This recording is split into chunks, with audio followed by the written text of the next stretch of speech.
Inside Hilltopper Athletics is brought to you by Panhandle Cleaning and Restoration. Here's your host, Lynn Ullum. Welcome to Inside Hilltopper Athletics with a very, very chilly edition today. Coach, how are you adjusting to the 35-degree weather here? Well, like I told my college coach, you never get acclimated to this. Depends where you grow. He's like, you got to go outside and get acclimated. I was like, what's that mean? No. First podcast of the year where we can see our breaths as we're talking here. And what a difference a week makes, because if you're looking behind us at the trees, they've lost most of their leaves, so this is definitely late season football. Of course, the Hilltoppers were off. They had a bye this past week, a spot where we were originally scheduled to play Alderson Broadus in the unfortunate closing of their college. But, Coach, you had a week off. What did you learn about your team? What did you see? What have you been working on, etc.? Well, we're still mentally engaged. That's the one thing you worry about this late in the year. You know, we did practice. We had a lot of short mental practices. I think at this time of the year, if you're looking for somebody to get physical, it's way too late. So, you know, we've been mentally preparing for what we're going to see, which is going to be quite different when our offense is on the field. You know, their offense is quite similar to a lot of offenses that we've played, but they're pretty dynamic in their skill positions. Are we getting any healthier?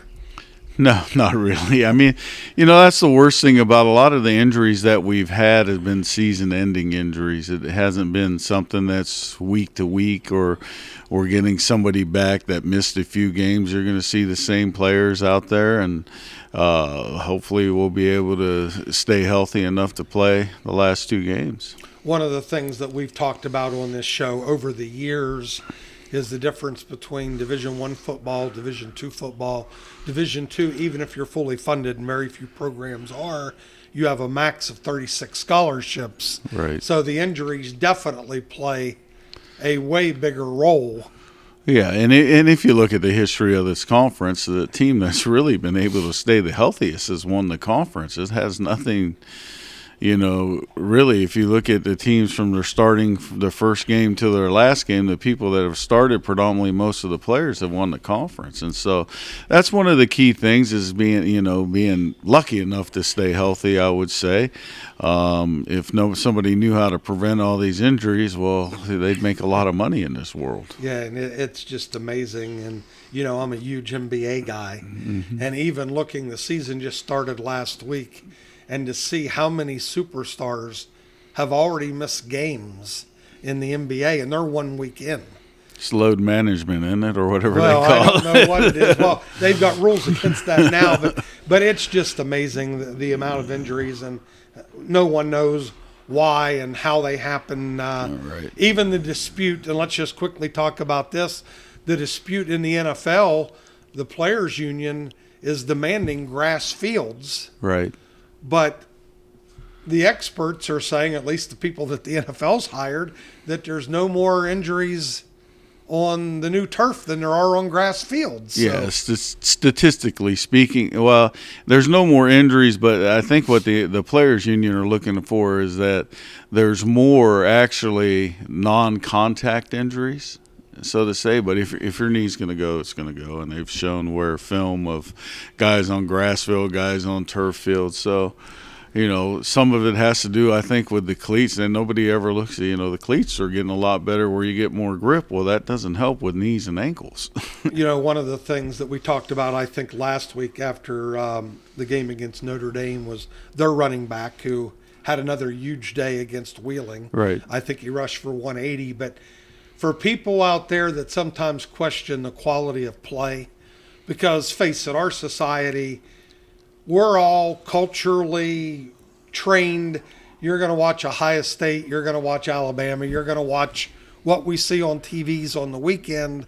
They don't understand that we have talent at this level too. So I'm watching, and I'll throw this out to my wife. She calls the Kansas City Chiefs Taylor's game now. Oh. It's not the Chiefs. It's not Patrick Mahomes. It's who's Taylor playing today. But I was watching the Broncos and the Chief, and McLaughlin from Notre Dame was on there, and The first time he touched the ball, he just outran an angle and got to the edge and picked up like 20 yards. Right. And I thought we were trying to tackle him several years ago. Oh yeah, the key for him was the plays that weren't blocked well was when he, I remember still to this day, probably the biggest play in the game is we had them in the 3rd and 16 and they snapped the ball over the quarterback's head and he ran back 15 yards, picked up the ball and gained 25 and first down, moved the sticks, and that was they're able to score to go up 1 score, and then that was the end of the game.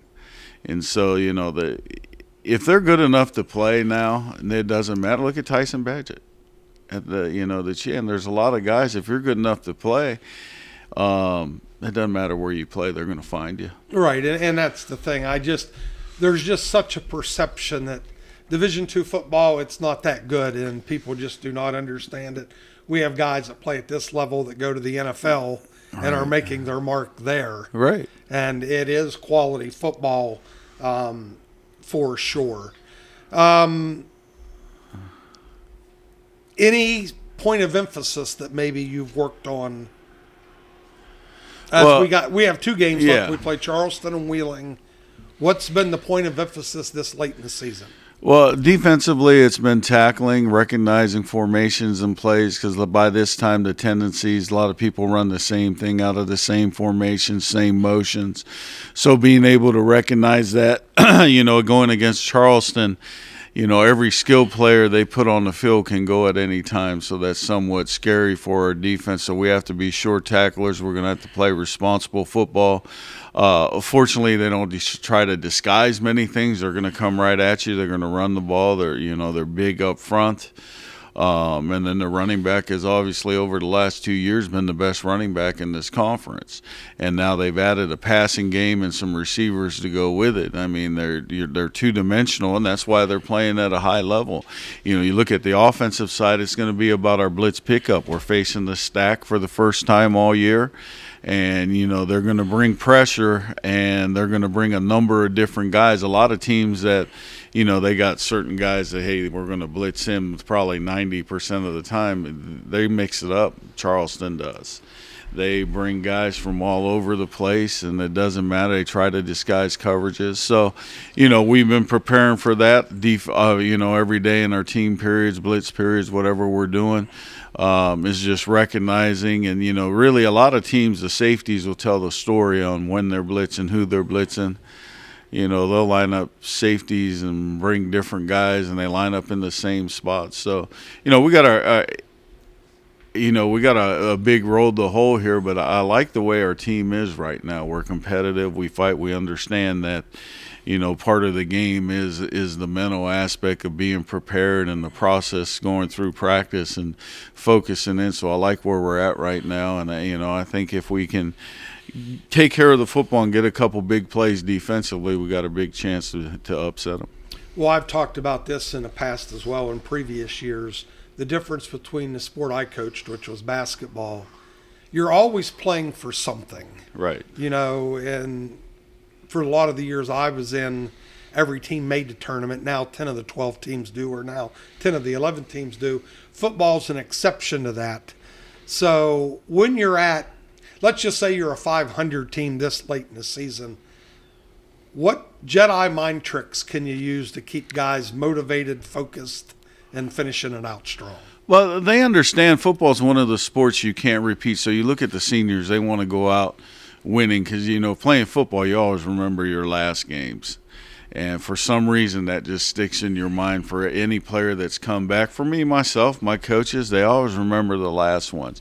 For our younger players to have a chance to return, they're trying to put their mark in, all right, this is my spot. Somebody's going to have to really come in and beat me out. And so, it's not any Jedi mind. It's really the truth that gets them motivated is that, flag football is nowhere similar to, playing tackle football or whatever it is, and there's very limited opportunities. What's college is over, even the arena game is a lot different than what it is in football. And so it's one of the few sports that you can't replicate what you've done in college. A lot of no offense, but basketball, you can play basketball and simulate that like you did in college. Well, football, you can't. Some of these guys, the last time they're going to put on pads, and they want to make it worth their while. And, that's what I like about this team is they're really, really competitive. And that's a great point.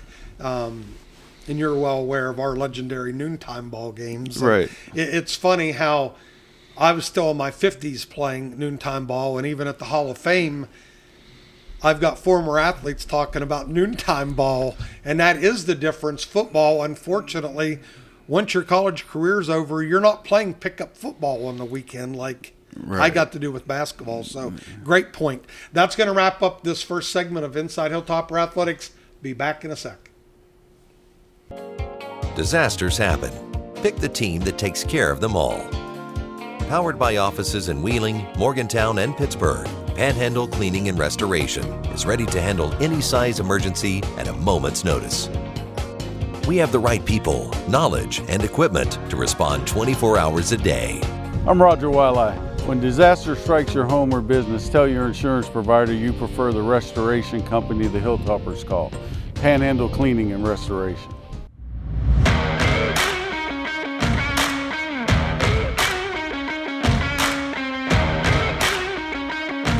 Inside Hilltopper Athletics is brought to you by Panhandle Cleaning and Restoration. Here's your host, Lynn Ullum.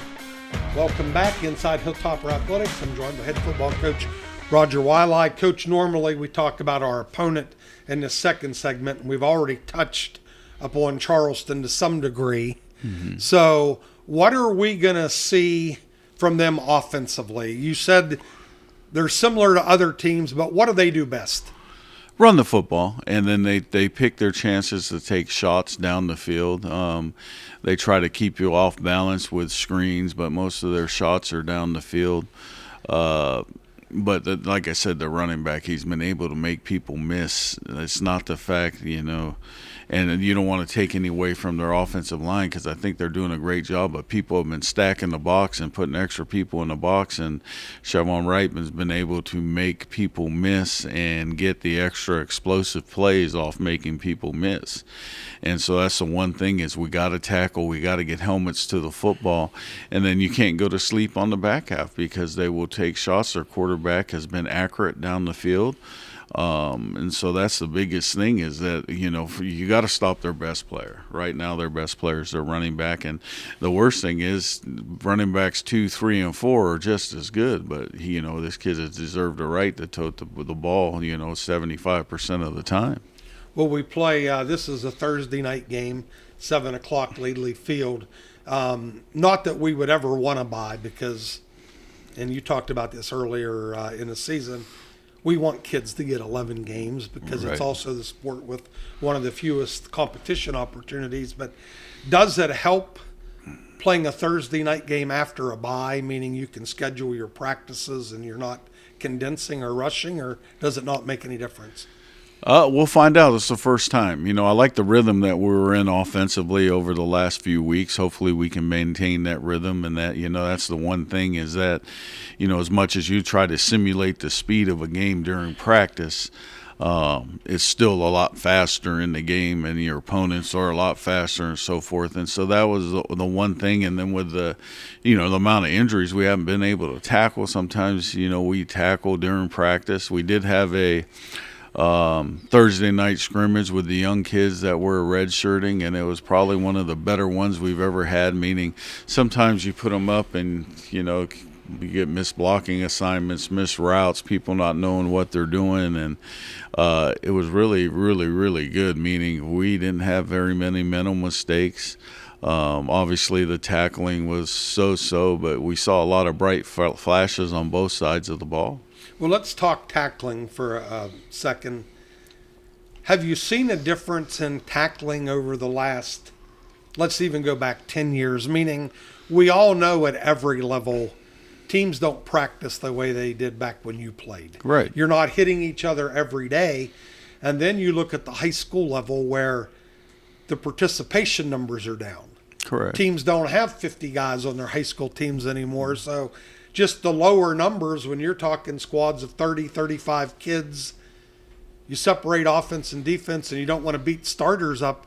So Have you seen a difference in the quality of tackling when they enroll here at West Liberty? Well, yes, a big difference, from both sides, just the way they tackle.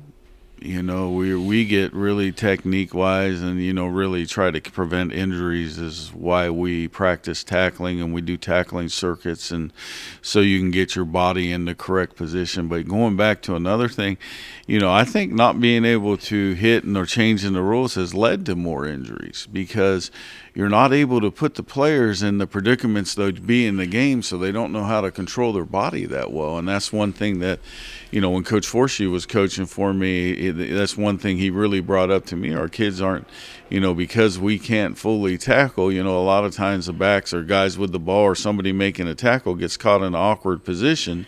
And they're not able, they haven't been in it before, where sometimes if you're in it in practice, you're able to get out of it and know what you do the next time and those types of things. So, it's a twofold street. I can understand, they're looking at pure numbers in everything, and, what we look at as the training of the athletes, I think a lot of it has to do with the elimination of double days. We're not training, so to say, in football mode. You can be in shape, but being in football shape or basketball shape or wrestling shape is completely different from just being in shape. And so, a lot of things will lead to not being good tacklers, is not being able to practice it live. And then, they've eliminated some drills, board drills, where we used to put the O-line and D-line one-on-one and, they go at it, and they said it doesn't simulate football. Well, when I look at football, a lot of times the blocking is one-on-one. It's not all combo schemes and, passing things off. So, I don't make the rules, but, if I expect my kids to follow the rules, I'm going to follow them too. Right. So one more question, nerd question. We've talked about maybe tackling's not at a level, and we gave reasons why. What skill in football have you seen the most improvement in over the years? Not at West Liberty, just football in general. The passing game. Obviously, the passing game has made major improvements, where before, if a guy was 3 feet away from somebody, he was open. Now it's 6 inches. They're fitting balls in there. Guys are making catches in there. The size and strength of receivers have improved, and even DBs. Before, all the DBs were 5'10", 5'11". Now the majority of DBs are 6'2", 6'3". So, I think the passing game is elevated more than anything. Yeah, I would. And I'm glad you said that, because I'm going to second that. I think the biggest difference is the ability for people to catch a football. Right. And even the footwork now. Very rarely do you see a guy not get their feet in bounds. Yeah. I mean, kids are taught from the flag football days, if get 1 foot down, 2 feet down, whatever it may be. But guys, I think, are catching at a football at a higher level than I've ever seen. Right. And I think it's all dictated, too, though, because of the size, the speed, and the strength of defenders. If you look at the defensive line now in most levels, you got D linemen in the NFL that run sub 4.6, sub 4.7. So it's harder to run the ball, so you got to figure out a way to matriculate the ball down the field. And, they're looking at throwing the ball, but, the amount of passes that are almost intercepted that are completed, and just the way people fit the ball in on all levels. I watched a high school game the other day, and a kid was throwing the ball, and they understand the timing of things. And I think, part of this has to do, too, with, and I don't agree with the year-round 7-on-7s and doing all that stuff, but that's part of the reason, too, is that they're playing year-round, and they're playing against outside competition at the younger ages and traveling. And, when you're going to pure passing leagues, it's got to improve everything overall. Yeah, I think so, too. Well, that's going to wrap up this edition of Inside Hilltopper Athletics. Don't forget, we're at Thursday night, Laidley Field, University of Charleston, who's currently first in the Mountain East Conference. And next week, we probably won't tape until Wednesday, as I'm making a special trip to talk to a couple alums. But thanks for tuning in, and good luck, Coach. Thank you. Disasters happen. Pick the team that takes care of them all. Powered by offices in Wheeling, Morgantown, and Pittsburgh, Panhandle Cleaning and Restoration is ready to handle any size emergency at a moment's notice. We have the right people, knowledge, and equipment to respond 24 hours a day. I'm Roger Wiley. When disaster strikes your home or business, tell your insurance provider you prefer the restoration company the Hilltoppers call, Panhandle Cleaning and Restoration.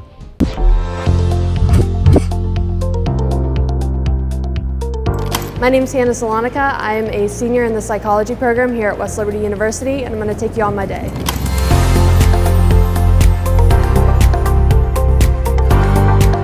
So first today we're going to go into biological psych with Dr. Fletcher. We are going to be doing our Play-Doh activity with the eye. So we're going to create an eye out of Play-Doh, and assignment part 1 will be due the end of the day today. The psychology program here at West Liberty University is really amazing. The courses are set up really in a way that you build a strong foundation before you move on to some upper level classes. Some of those can be like biological psych and clinical psychology. So we really do work on getting those transferable skills before we move on to the more like harder classes.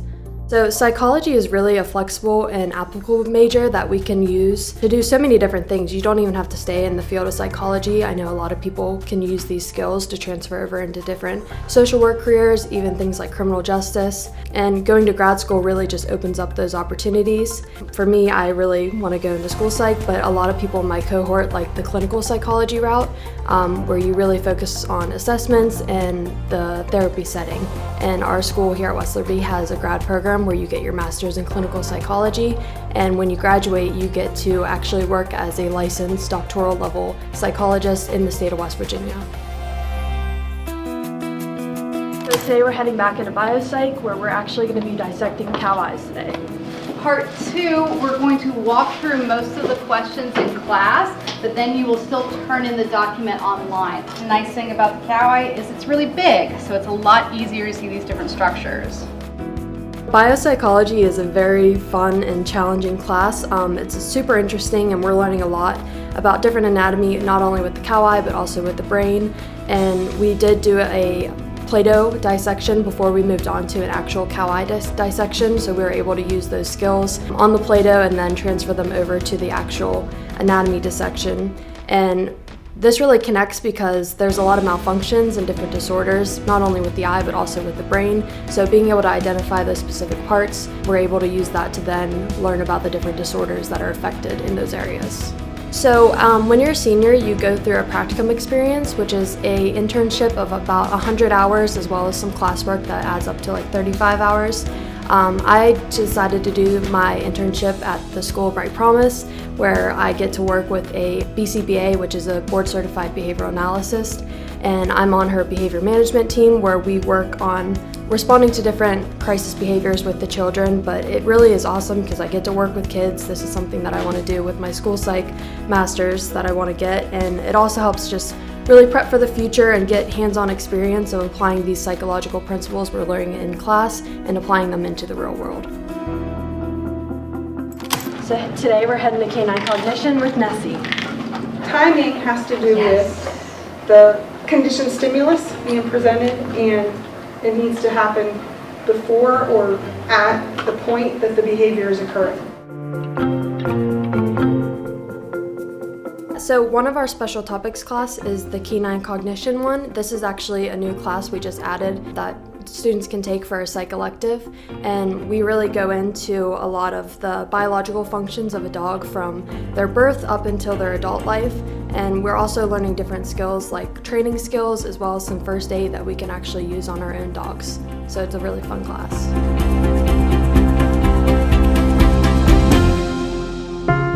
So we're heading into the psychology lounge to do a quick meeting. So the psychology club here is really a place that you and your cohort and other cohorts can kind of come together, and we do different things like study groups. We do some fundraisers like our chocolate rats in the fall, and we also have different trips that we take, like going to the trans lunatic asylum. We did that this year. That was really awesome. And then also we were planning on going to the psychology museum in Akron. Thanks for checking out the program with me. For more information, visit our website.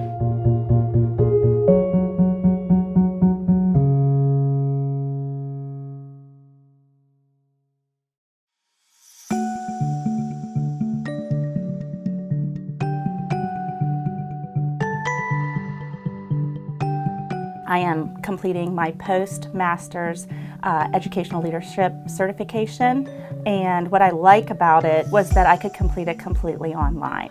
My classes each week are very structured, so I don't fall behind, yet it is flexible because I can kind of work on my own pace and I can adapt to my schedule. Even though it is online, it's set up so that you can develop personal relationships with your classmates and with the faculty.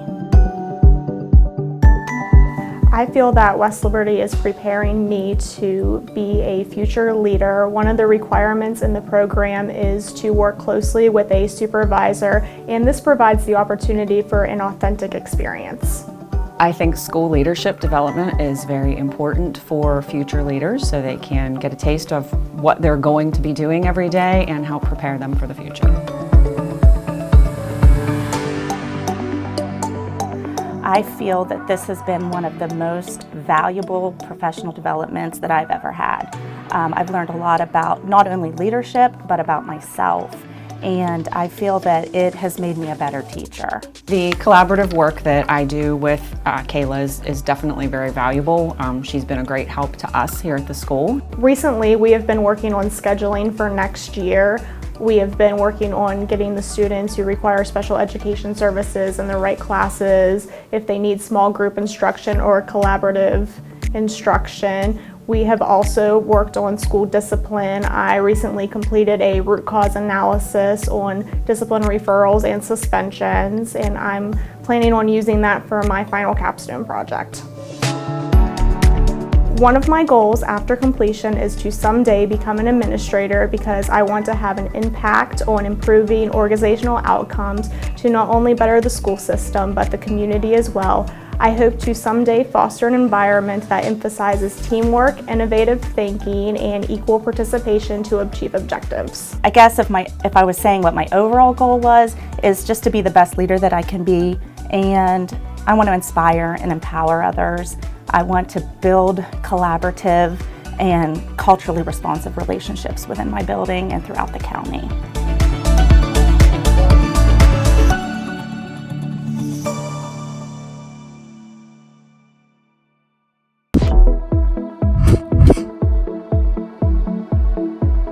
Hi, my name is Craig Bober. I'm a senior finance major at West Liberty University, and today I'm going to be showing you what it's like to be a part of this program. Heading to my first class of the day, investment portfolio analysis with Professor Jesse. We're going to start off doing some current events, and then we're going to look at evaluating some stocks, figuring out the intrinsic value. We're going to do Knight, Tyson, Disney, and waste management. We need to make some investments with the investment club. The finance program at West Liberty is an exceptional experience. In the program, there are amazing teachers that always make class fun and engaging. A new student enrolling in the program should expect a personable learning experience when you're engaging in classroom activities and building relationships with your teachers and classmates. I chose the major in finance because of my interest in the finance world and my want to pursue a career in business. My goals after graduating are to become a certified financial planner and help people achieve their retirement and savings goals. Heading in my second class of the day, management capstone with Dr. Rocchio. So part of what we've been doing over the last several weeks was looking at the internal and external factors of the companies that you had chosen to research. This major is good for others to consider because of the quality of education you receive and the relationships you build with the people in the business department. Professionally, with a finance degree, you have many different career options like banking, insurance, financial planning, or even tax services. I chose West Liberty University because I did not want to go far from home, but I still wanted to be away. Personally, what I like most about West Liberty is the great people that live here. West Liberty Business program attracts many people from different countries, so this provides you with a unique and diverse learning environment being here. We're going to be heading into the investment club meeting. So as we talked about, here's our current portfolio allocation. So we still have about $5,000 left, so we need to make some investments. The Investment Club is a student-ran club that is sponsored by WestBanco, where we use real money to buy stocks and bonds to build a class portfolio. This club is a great place to learn about the stock market and how investing works. All the decisions that we make regarding our portfolio are voted on by all the members of the club. And now for my last class of the day, my finance capstone with Professor Jesse. West Liberty's finance capstone is unique because it is a CFP board registered program, which is something that not all colleges offer. In this course, we learn about topics like ethics, retirement planning, tax planning, and risk management, which prepares us for the CFP exam. And now we're going to cap off the day with playing some basketball with my friends. Being a student athlete, there are many challenges that come with it, but the rewards far outweigh them. Through my 4 years of playing football here, I learned many valuable life skills and have built friendships that will last a lifetime.